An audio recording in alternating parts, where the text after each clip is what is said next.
Friends मु आज कोबी आलू कषा करी से गोटे फूल कोबी को पाखुड़ा पाखुड़ा कर काटिकी गरम पानी रे अल्प टिके हलदी देकी 5 मिनिट रखिकी भल भाव में धोई रखी कड़े रे गोटे चामच तेल देकी कोबी को 4 ରୁ 5 मिनिट भाजी से अल्प टिके लुण दे देइची।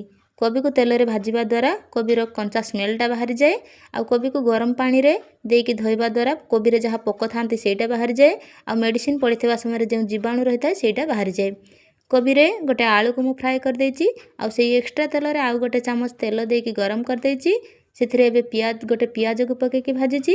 पियाज को 2 ରୁ 3 सेकंड भाजिबा परे मु सेथिरे अल्प छेचा अदा रसुण को पकेकी कसीची। पियाज ब्राउन कलर हे जिबा परे मु सेथिरे हाफ चामच हल्दी पाउडर, जीरा पाउडर, धनिया पाउडर आउ काश्मीर रेड चिली ऐड करिची। एथिरे अल्प टिके पानी दे देइची। किछि समय परे मु सेथिरे गोटे टमाटो ऐड करिची। टमाटो को कसी सारिबा परे मु सेथिरे स्वाद अनुसार लूण देइची। आ टमाटो को सिझिबा पाई मु 1 मिनिट पाई कवर करके रेस्ट रे छाड़ देइची। फ्रेंड्स ए वीडियोटी आपण मान को निश्चय पसंद आसीबा। जदि पसंद आसीबो ताहले जदि आपण माने मोर फेसबुक पेज रे देखुचंती ताहले लाइक कमेंट शेयर करिवे आ यूट्यूब रे जदि देखुचंती ताहले लाइक कमेंट शेयर एवं सब्सक्राइब करिवे।